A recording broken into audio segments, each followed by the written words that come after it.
Ratusan warga negara asing masuk dalam daftar pemilih tetap pada pemilihan kepala daerah di Bali November 2024 mendatang. Komisi Pemilihan Umum Bali pun memperketat proses verifikasi daftar pemilih. Dan untuk mengetahui informasi terbaru, sudah bergabung bersama kami koresponden CNN Indonesia Inyoman Wiryadinata. Halo, selamat siang Nyoman. Nyoman, mengapa hal ini bisa sampai terjadi dan apa langkah terbaru dari KPU Bali untuk mencegah warga negara asing masuk dalam daftar pemilih tetap atau DPT pada Pilkada 2024. Iya, kalau kita lihat masih ada 133 hari lagi menuju ke Pilkada serentak tanggal 27 November 2024. Namun KPU sudah mulai sejak tanggal 24 Juni lalu sudah mulai melakukan pencocokan dan penelitian mereka yang terdaftar dalam daftar pemilih tetap dalam Pilkada 2024 nanti, dan masih ada sisa waktu sekitar seminggu untuk menuju ke tanggal 24 di mana akhir dari coklit atau pencocokan dan penelitian daftar pemilih tetap yang sudah ditentukan.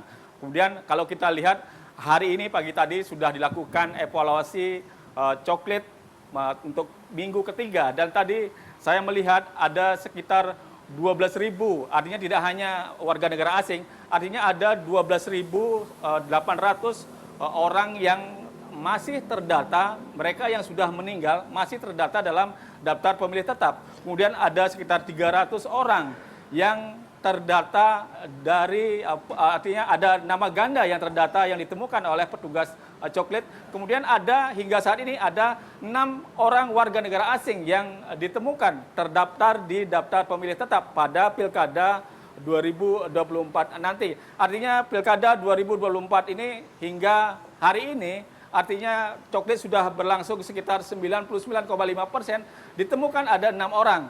5 diantaranya berada di Kabupaten Buleleng, kemudian 1 orang warga negara asing yang ditemukan terdaftar di DPT yang ada di KPU Kota Denpasar. Inilah yang terus dilakukan untuk tidak hanya mencoret mereka yang sudah meninggal dunia, kemudian masih masuk daftar DPT, kemudian juga pemilih ganda termasuk juga warga negara asing. Nah, kalau kita melihat berkaca dari pemilu 2019 saja ada sekitar 36 warga negara asing yang dicoret dari DPT, kemudian di 2020 ada sekitar 68 orang yang dicoret dari DPT, artinya ada warga negara asing. Dan pada Pilpres kemarin 2024 ada 120 warga negara asing yang kemudian dicoret, yang ditemukan saat coklit dilakukan oleh Pantaleh atau Panitia Pemutakhiran Data Pemilih.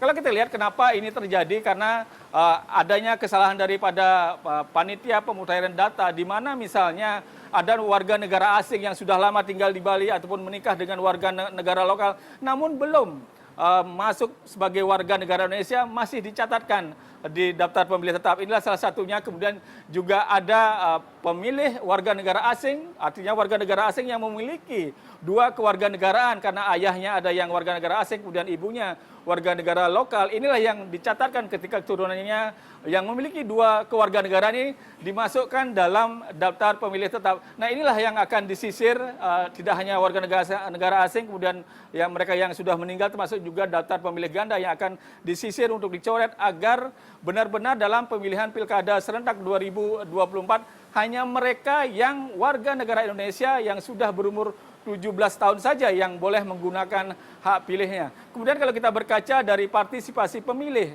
waktu Pilpres 2024 lalu, Bali cukup tinggi, yakni di angka 83,34%, dan ditargetkan pada Pilkada 2024, Pilkada serentak nanti, Bali akan partisipasi pemilihnya akan meningkat sekitar 75% dari yang ditargetkan oleh KPU Provinsi Bali. Dea. Ya, Nyoman, apakah KPU Bali menetapkan tenggat waktu tertentu untuk melakukan penyisiran terhadap hal-hal yang tadi Anda sebutkan?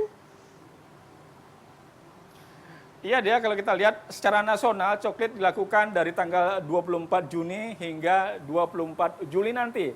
Artinya sudah 3 pekan coklit dilakukan serentak di seluruh Indonesia, termasuk juga di Pulau Bali, dan masih ada waktu seminggu untuk melakukan coklit. Dan sampai minggu ketiga ini, pekan ketiga, Bali sudah melakukan coklit sekitar 99,5%. Artinya masih ada tenggang waktu seminggu untuk melakukan coklit bagi mereka yang belum terdata ataupun belum didatangi oleh petugas. ada kendala yang ditemui petugas ketika mereka misalnya melakukan coklat, ketika mereka mengunjungi rumah yang terdaftar dalam daftar pemilih tetap, orangnya tidak ada sehingga tidak bisa didata dengan langsung.